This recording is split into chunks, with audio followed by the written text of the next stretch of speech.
जय श्री कृष्ण। राधे राधे। जय श्री कृष्ण। राधे राधे।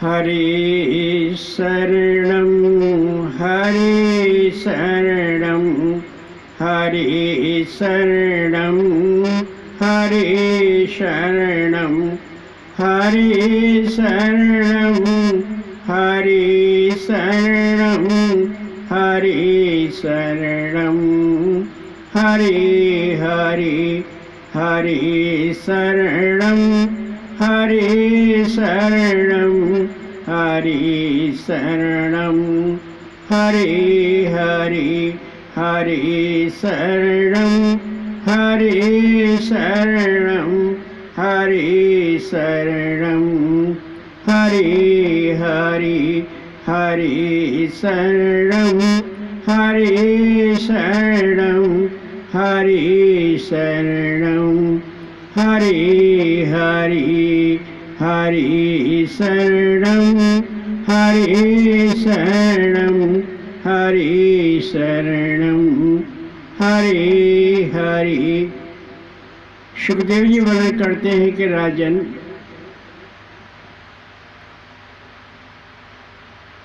पिछले कथा प्रवचन में आपने श्रवण किया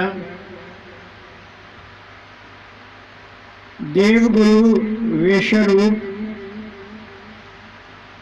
वृत्तासुर का वध और वृत्तासुर का पूर्व जन्म। आज आपको अदिति की संतति का श्रवण कराते हैं और इसके साथ ही अद्भुत कथाएं आपको सुनाएंगे। सुखदेव जी वर्णन करते हैं कि राजन,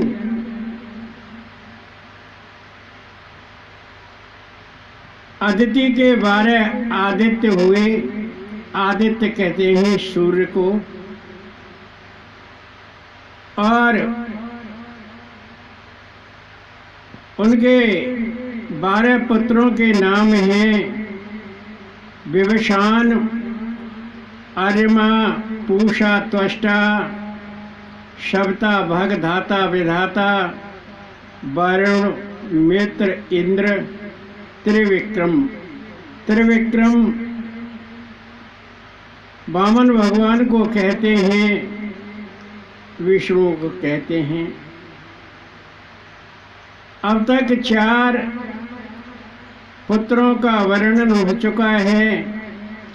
अब अदिति के 5वें पुत्र का वर्णन करते हैं। अदिति का 5वां पुत्र शब्ता, और इसके 60 संतानें हुई। शब्ता की प्रश्नी नाम की पत्नी थी, और 6वां पुत्र भग, इसकी पत्नी सिद्धि है, और इसने 3 पुत्रों को जन्म दिया, महिमा, विभु और पिभु, और 1 पुत्री आशीष को जन्म दिया। 7वां पुत्र धाता, इसकी पत्नी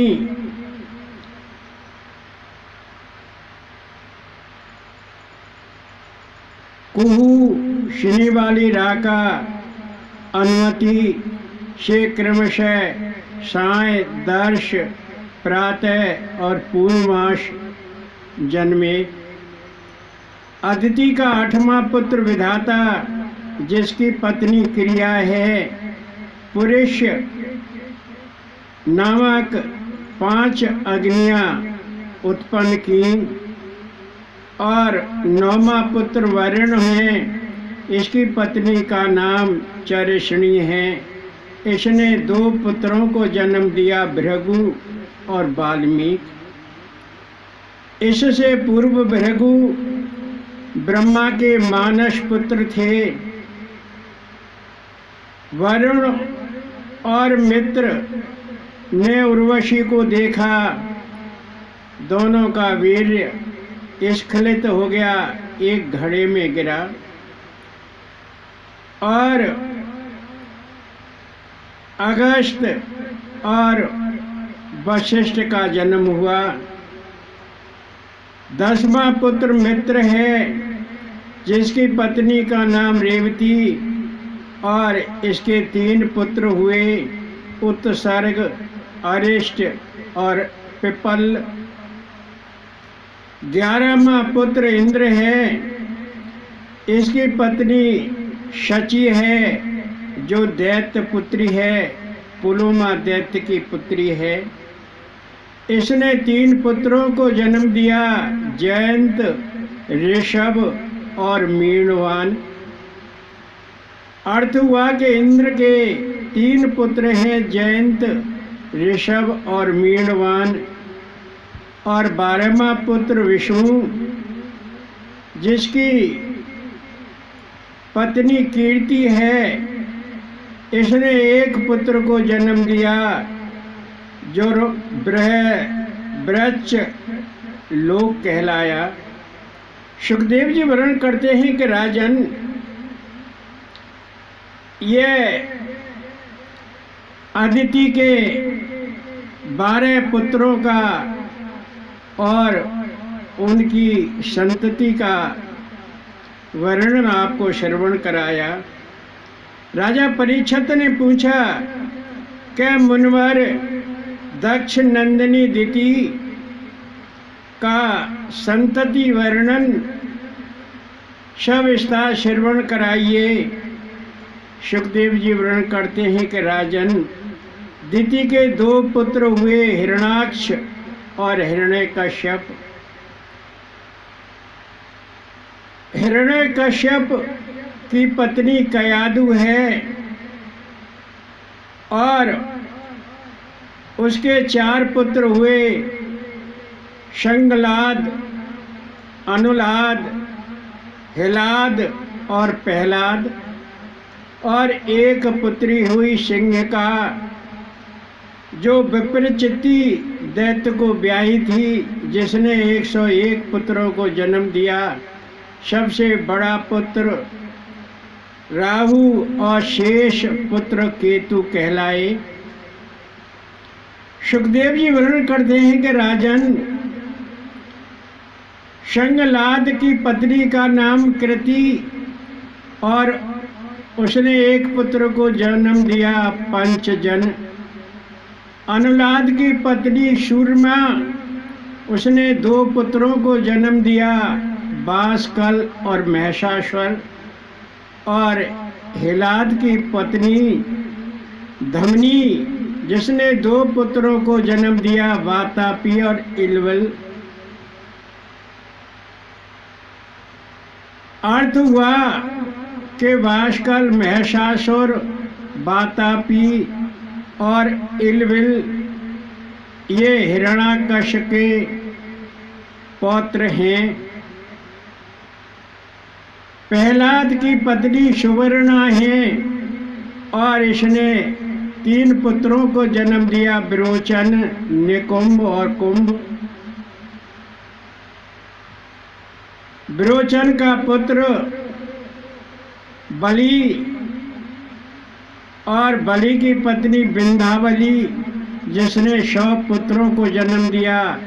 सबसे बड़ा पुत्र वारासुर, और वारासुर की पुत्री उषा है, जो एक विचित्र घटनाक्रम से अनिरुद्ध को ब्याही थी, और जिसके गर्भ से वज्र नाम का पुत्र हुआ। और जब यादवों का संहार हो गया, भगवान श्री वासुदेव अपने गोलोक धाम चले गए, तो उषा का पुत्र वज्र नाम ही मथुरा का राजा बनाया, जिसका राज्य तिलक धर्मराज युधिष्ठिर ने किया था। सुखदेव जी वर्णन करते हैं कि राजन, दिति के ही 49 मरुदगण हुए। हिरण्याकश की पत्नी का नाम रूषा भानु था। उसका पुत्र उत्कच और पुत्री सुप्रभा थी। राजा परीक्षित ने पूछा कि मुनिवर, इंद्र के कहने पर भगवान श्री वासुदेव ने दैत्यों का संहार क्यों किया? सुखदेव जी वर्णन करते हैं कि राजन, आपने अति सुंदर प्रश्न पूछा है।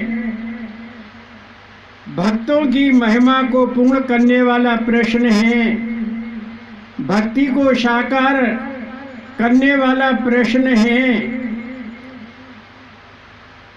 और यही प्रश्न धर्मराज युधिष्ठिर ने नारद जी से पूछा था। भगवान श्री वासुदेव की चरित्र कथाएं अनंत हैं। उनका वर्णन करना मेरे जैसा यज्ञ श्रवण नहीं करा सकता। फिर भी जो कुछ मैंने सुना, मैंने पढ़ा, वो आपको श्रवण कराता हूँ। ध्यान पूर्वक सुनिए। सुखदेव जी वर्णन करते हैं कि राजन, भगवान श्री कृष्ण निर्गुण, अजन्मा और प्रकृति से परे है। अव्यक्त परब्रह्म परमात्मा परमेश्वर है। फिर भी माया जनित गुणों को धारण करते हैं और सगुण रूप में अवतार धारण करते हैं। सुखदेव जी वर्णन करते हैं कि राजन, भगवान की त्रिगुणी माया बड़ी विचित्र है और अपनी त्रिगुणी माया के द्वारा ही इस संसार की रचना करते हैं। भगवान ने स्वयं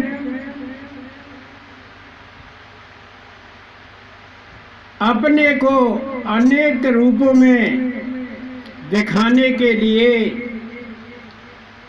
काल, स्वभाव और कर्म की रचना की। स्वयं काल हुए, स्वयं स्वभाव और स्वयं कर्म। काल की रचना की, इसलिए काल भगवान के अधीन है, भगवान काल के अधीन नहीं है। ये आपने ध्यानपूर्वक श्रवण करना चाहिए कि भगवान काल से परे हैं। सुखदेव जी वर्णन करते हैं कि राजन, युधिष्ठिर का राजस्व यज्ञ हुआ और उस राजस्व यज्ञ में एक विचित्र घटना घटित हुई कि जब भगवान श्री वासुदेव ने शिशुपाल का वध कर दिया तो उसमें से एक ज्योति निकली और भगवान वासुदेव में समाहित हो गई। युधिष्ठिर ने पूछा कि देवर्षि नारद, शिशुपाल ने सदगति प्राप्त क्यों की? सुखदेव जी वर्णन करते हैं कि राजन, देवर्षि नारद जी ने धर्मराज युधिष्ठिर को बताया कि धर्मराज, निंदा, सत्कार और तिरस्कार शरीर द्वारा दिखाई देते हैं। कौन कौन? निंदा, सत्कार और तिरस्कार, ये तीनों शरीर के द्वारा दिखाई देते हैं, आत्मा के द्वारा नहीं।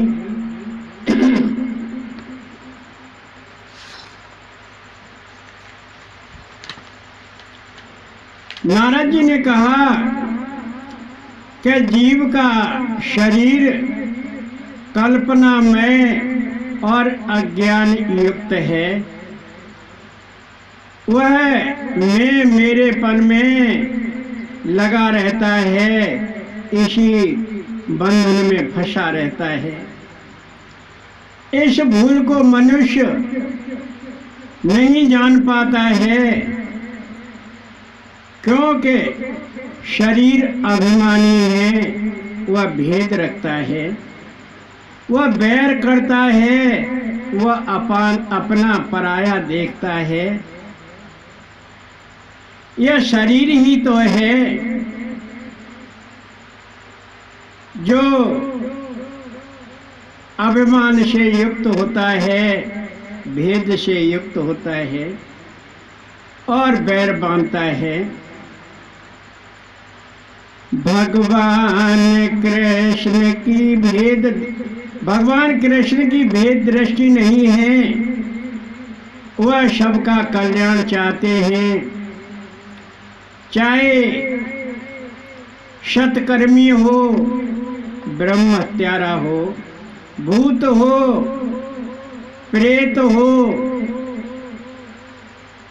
चाहे बैरी हो, चाहे मित्र हो, परंतु भगवान श्री कृष्ण तो सबका ही कल्याण चाहते हैं और करते हैं। नारद जी ने कहा कि धर्मराज, केवल शत्रु ही भगवान को नित्य निरंतर चिंतन करता रहता है।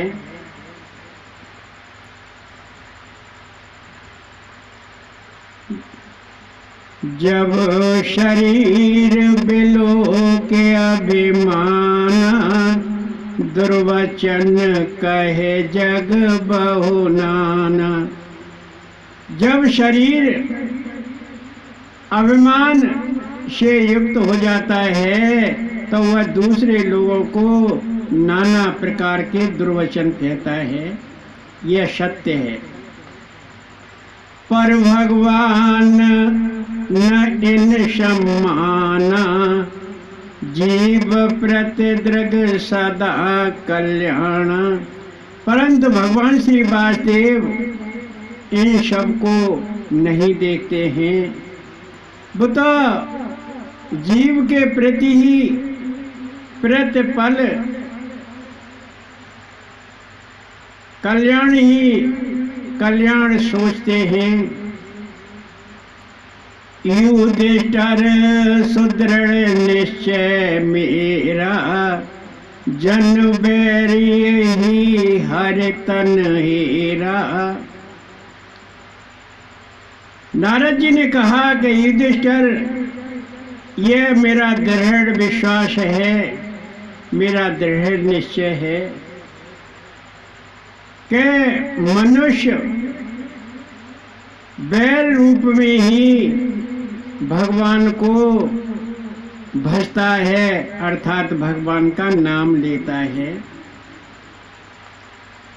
भक्ति से उतना नहीं बेलो का, हरे अरे समझ भगवान को टोका। भक्ति से भक्त उतना दिखाई नहीं देता है जितना जीव बैर से भगवान का नाम लेता है। अरे चिंतन कर भगवाना, पाप रहित हो पाए निदान। वह अरही दुश्मन ही भगवान का चिंतन करता है और अंत में वह पाप रहित हो जाता है, उसका उद्धार हो जाता है। काम क्रोध भय स्नेह द्वारा, हर में रत हरे कर उद्धारा। देवर्षि नारद जी ने कहा कि धर्मराज युधिष्ठिर, काम द्वेष भय स्नेह के द्वारा जीव भगवान में रत रहता है और भगवान उसका उद्धार करते हैं। गोपी शिशुपाल पांडव कंसा किसी भांति हर में रत हंसा। महाकवि हंस जी कहते हैं कि गोपी शिशुपाल पांडव और कंस किसी न किसी प्रकार से भगवान में रत रहते थे। देवर्षि नारद जी ने बताया कि धर्मराज युधिष्ठिर प्रेम से जीव 4 प्रकार से भगवान को याद करता है। जीव 4 प्रकार से भगवान को याद करता है। विष्णु भक्तों, कृष्ण भक्तों, ये सब आप भली भांति समझ लें कि वह 4 प्रकार कौन से हैं जिनसे मनुष्य भगवान को याद करता है। प्रेम से, काम से, काम को ही प्रेम कहते हैं। प्रेम से, द्वेष से, स्नेह से और भय से, इन 4 प्रकारों से जीव मनुष्य भगवान को याद करता है। प्रेम से जैसे गोपी भगवान को याद करती है, द्वेष से जैसे शिशुपाल,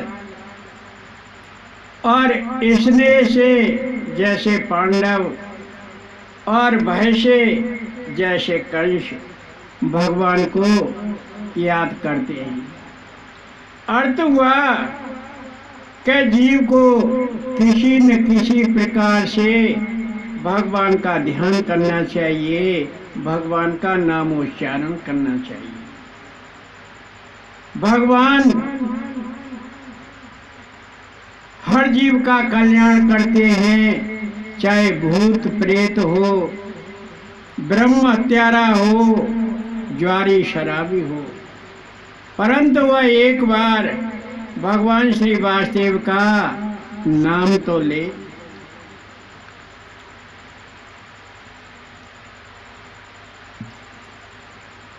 जय जय अभिराम श्याम श्याम, जय जय अभिराम श्याम श्याम, जय जय अभिराम श्याम श्याम, जय जय अभिराम श्याम श्याम, जय जय अभिराम श्याम श्याम, जय जय अभिराम श्याम श्याम, जय जय अभिराम श्याम श्याम, जय जय अभिराम श्याम श्याम।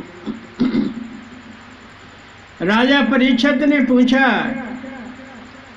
कि महाराज, हिरण्यकश्यप अपने साधु स्वभाव पुत्र से बैर द्वेष क्यों करता था, जबकि उसका पुत्र था, भगवान का भक्त था, सहज स्वभाव था।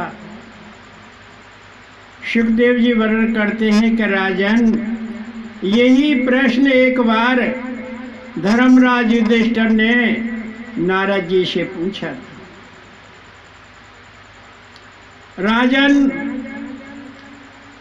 भगवान श्री वासुदेव ने वराह का अवतार धारण किया और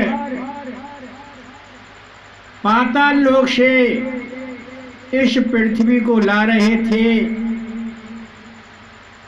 हिरण्याकश लाने नहीं दे रहा था, तो भगवान ने 12 रूप धारण करके उस हिरण्याकश का संहार कर दिया। और यह हिरण्यकश्यप का भाई था। जब हिरण्यकश्यप ने सुना तब वो बड़े अमर्ष में भर गया वह बड़े क्रोध में भर गया। हिरण्यकश्यप ने कहा कि मैं विष्णु का वध करूंगा, मेरे भाई को मार दिया है, मैं उससे भाई का बदला लूंगा और विष्णु को मारकर विष्णु के रक्त से अपने भाई का तर्पण करूंगा।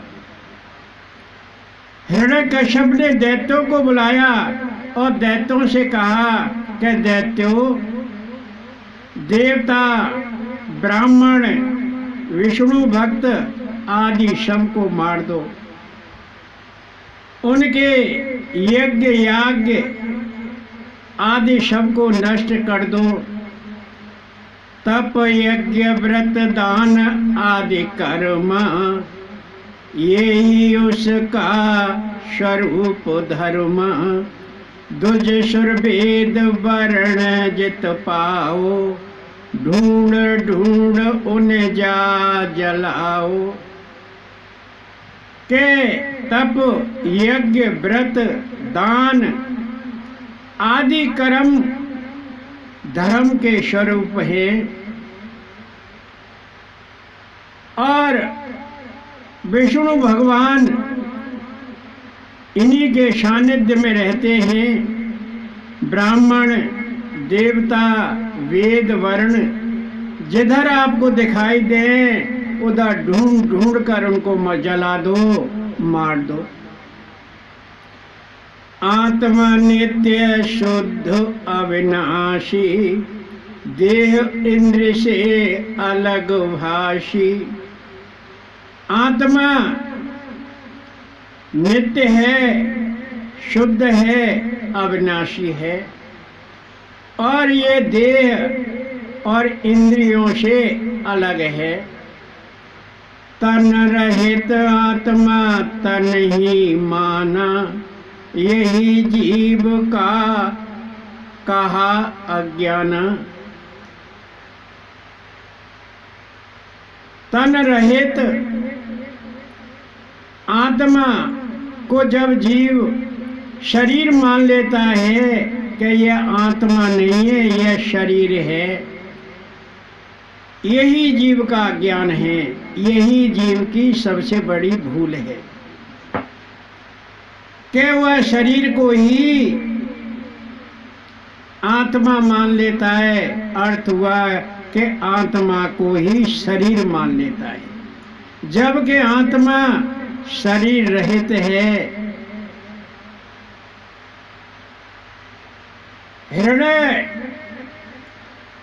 हिरण्याक्ष की पत्नी का नाम रूषा भानु है और माता का नाम दिति।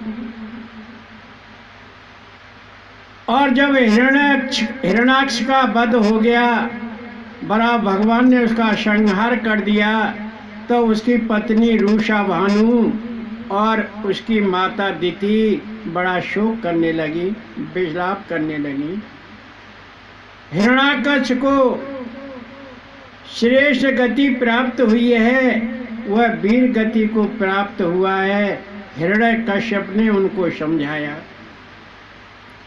और कहा कि माते, उसी नरदेश का एक राजा है, उसका नाम स्वयज्ञ है।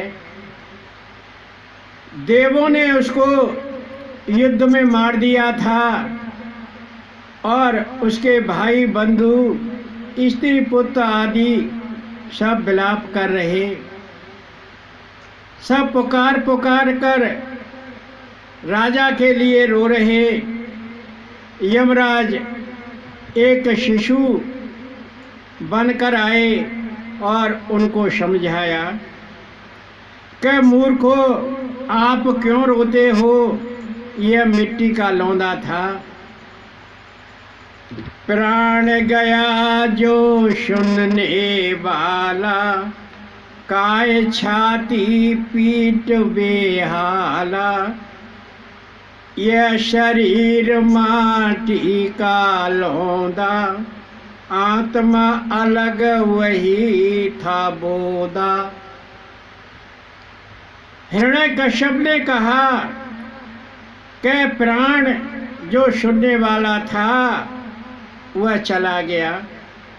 आप छाती पीट पीट कर क्यों रो रहे हो?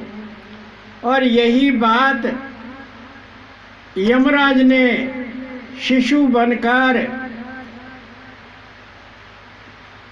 उसकी माता दिति और भाई की पत्नी रूषा भानु को सुनाया। यमराज ने कहा कि वह शरीर माटी का लौंदा है, उसमें एक प्राण था, वह बोधमय था, वह चला गया, वह आत्मा चला गया, फिर आप क्यों रोते हो? शरीर अनित्य है और आत्मा नित्य है। यह लिंग शरीर 17 तत्वों से बना हुआ है। यह जो मृत शरीर पड़ा हुआ है यह तुम्हारा नहीं है, न यह पहले तुम्हारा था न अब तुम्हारा है। वह 17 तत्व कौन से हैं? 5 कर्मेंद्रिय, 5 ज्ञानेंद्रिय, 5 प्राण, मन और बुद्धि। सुखदेव जी वर्णन करते हैं कि राजन यमराज ने रूषा भानु अदिति को समझाया कि मूर्खो, तुम 100 वर्ष तक रोते रहो पर वह अब नहीं आएगा। लोगों की समझ में आया और रोना धोना छोड़ दिया। इसलिए तुम सभी रोना धोना छोड़ दो, मृत आत्मा को शांति प्रदान करो। हिरण्यकश्यप ने उनसे कहा कि यही तो भेद बुद्धि और अज्ञान है। रूषा भानुदिति ने शोक विलाप करना छोड़ दिया। हिरण्यकश्यप ने अपने भाई हिरण्याक्ष की अंत्येष्टि की और रूषा भानु और दिति भगवान के ध्यान में रत हो गई। यमराज के बताने से नारद जी ने कहा कि इस प्रकार दिति और रूषा भानु का शोक दूर हुआ।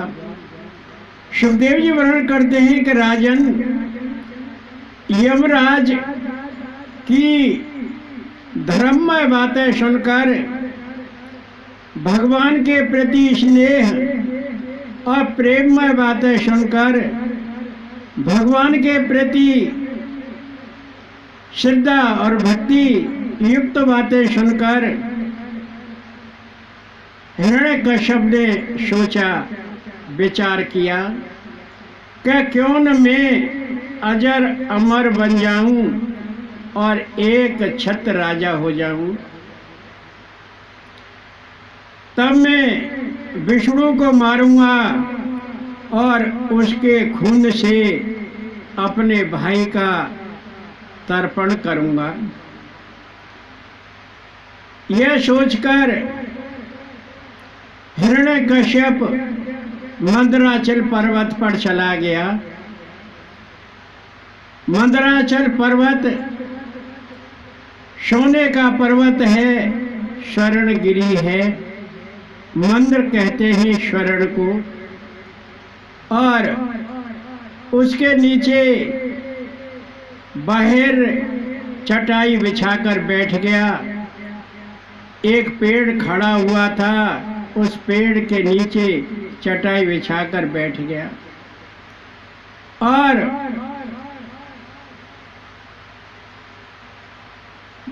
ब्रह्मा जी का तप करने लगा, ध्यान करने लगा। उस वृक्ष पर एक तोता बैठा हुआ था, एक शुक बैठा हुआ था। और वह शुक क्या कह रहा था? श्रीमन नारायण नारायण नारायण, श्रीमन नारायण नारायण नारायण, श्रीमन नारायण नारायण नारायण, श्रीमन नारायण नारायण नारायण। हिरण्यकश्यप ने सोचा कि मेरा अपशगुन हो गया और वह वापस घर आ गया। यह शुक कौन था? देवगुरु बृहस्पति स्वयं शुक का रूप धारण करके और वृक्ष पर बैठ गए थे और उस वृक्ष पर बैठकर भगवान का ध्यान कर रहे थे। श्रीमन नारायण नारायण नारायण, श्रीमन नारायण नारायण नारायण। और उस हिरण्यकश्यप ने सोचा कि मैं तो विष्णु का धुर विरोधी हूँ, मैं तो उसकी हत्या करना चाह रहा हूँ और ये तोता उसका नाम ले रहा है। जब वो घर वापस आ गया अपशगुन समझकर, तो उसकी पत्नी कयादु ने कहा कि स्वामी आप वापस क्यों आ गए, क्या हुआ? हिरण्यकश्यप ने कहा कि देवी, जैसे ही मैं मंदराचल गिर पर तप करने के लिए बैठा, एक वृक्ष के नीचे मैंने चटाई बिछाई और तप करने लगा। उस वृक्ष पर एक तोता बोल रहा था, श्रीमन नारायण नारायण नारायण, श्रीमन नारायण नारायण नारायण। तो अपशगुन हो गया, क्योंकि हम दैत्य विष्णु के ध्रुव विरोधी हैं। सुखदेव जी वर्णन करते हैं कि राजन, कयादु तो बड़ी विदुषी नारी है, बड़ी धार्मिक प्रवृत्ति की है और वह अपने पति देव से कहती, चलते फिरते उठते बैठते खाना परोसते, कि स्वामी वह तोता क्या कह रहा था? हिरण्यकश्यप कहता कि वह तोता कह रहा था, श्रीमन नारायण नारायण नारायण, श्रीमन नारायण नारायण नारायण। इस प्रकार कयादु उसे बार बार टोकती और उसे नारायण का नाम लेवाती। एक बार सहवास के समय, संसर्ग के समय, कयादु ने अपने पति से कहा कि स्वामी वो तोता क्या कह रहा था? और हिरण्यकश्यप ने कहा कि वह तोता कह रहा था, वह तोता रट रहा था, श्रीमन नारायण नारायण नारायण, श्रीमन नारायण नारायण नारायण। अर्थ हुआ कि नारायण नारायण अपने पति को कयादु रटवाती रही और संसर्ग मैं थी, सहवास युक्त थी, कयादु गर्भवती हो गई। कयादु बड़ी विदुषी नारी, उसने अपने पति हिरण्यकश्यप से इस प्रकार भगवान श्री कृष्ण की कई मालाएं पूर्ण करा दी। तदुपरांत कयादु ने कहा कि स्वामी आप अब तप करने के लिए जाइए अब कोई आपके तप में विघ्न बाधा आड़े नहीं आएगी। हिरण्यकश्यप अपनी पत्नी के कहने पर फिर मंदराचल गिर पर चला गया और ब्रह्मा के तप में लीन हो गया। सुखदेव जी वर्णन करते हैं कि राजन, उसने कई वर्ष तक तप किया और ब्रह्मा जी प्रसन्न हुए। वह एक अंगूठा पर खड़ा होकर बिना अन्न जल के तप किया, केवल वाय खाकर तप किया। फिर एक अंगूठा के ऊपर खड़ा होकर उसने ब्रह्मा जी का तप किया। उसकी दारुण तपस्या थी। पृथ्वी कांपने लगी, पृथ्वी हिलने लगी।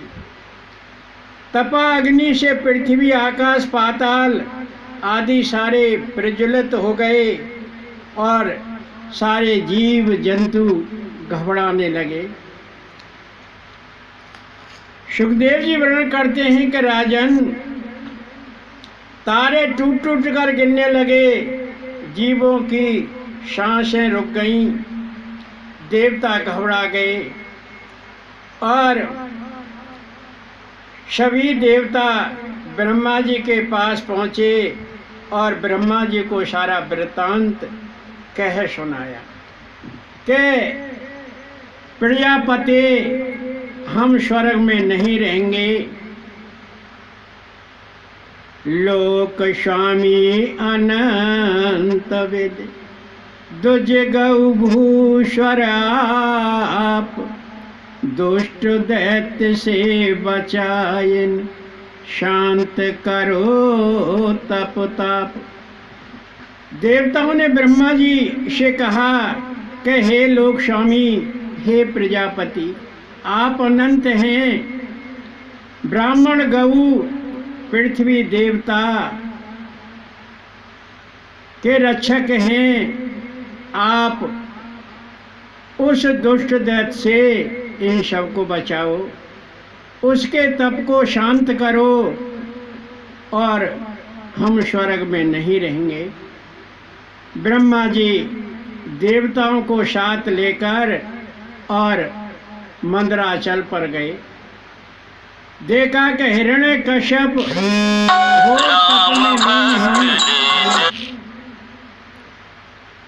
घोर तप में लीन है। घास मिट्टी से ढका हुआ उसका शरीर है, दीमक छेंटी लगी हुई है, मांस खून आदि कुछ भी नहीं है। हड्डियों का पिंजर मात्र दिखाई देता है। सुखदेव जी वर्णन करते हैं कि राजन, कलयुग में प्राण अन्नमय है।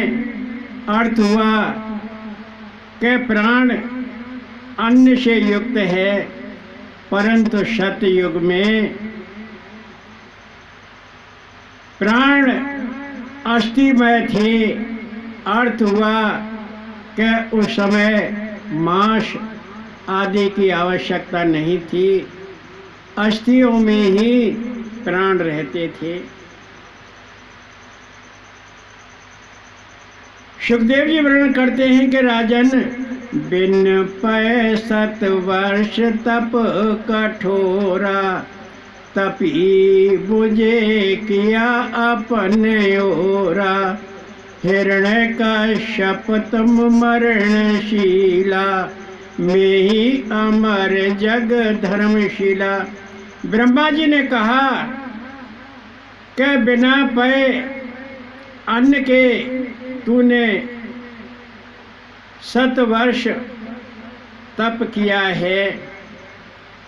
हे तपी, तूने मुझे अपने तप के द्वारा आकर्षित कर लिया। तू मरणशील है और मैं अजर अमर हूँ। ब्रह्मा जी उस तप करते हुए हिरण्यकश्यप को देखकर बड़े आश्चर्यचकित हुए। कश्यप नंदन हिरण्यकश्यप से कहा कि उठो, तुम्हारा कल्याण हो, तुम परम भागवत हो, जागो। ब्रह्मा जी ने उसको परम भागवत कहा। भागवत कहते हैं भक्त को। तुम्हारा तप सिद्ध हो गया। ऐसा तप आज तक किसी ने न किया और न कोई आज तक, न आगे कोई करेगा। तुम वर मांगो, मैं तुम्हें सहर्ष वर दूंगा। सुखदेव जी वर्णन करते हैं कि राजन, वह नहीं उठा। ब्रह्मा जी ने उस पर अपने कमंडल से जल छिड़का। हिरण्यकश्यप का शरीर स्वस्थ हो गया और खड़ा होकर विनय पूर्वक ब्रह्मा जी से बोला कि प्रभु, आपके द्वारा रचित किसी भी प्राणी द्वारा, किसी भी वस्तु अस्त्र शस्त्र द्वारा रात या दिन में, बाहर या भीतर मैं नहीं मारा जाऊं और संग्राम में मुझे कोई नहीं जीत सके।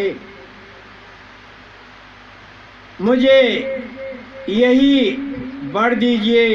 ब्रह्मा जी ने एवं वस्तु कहा और कहकर ब्रह्मा जी अपने ब्रह्मलोक को चले गए।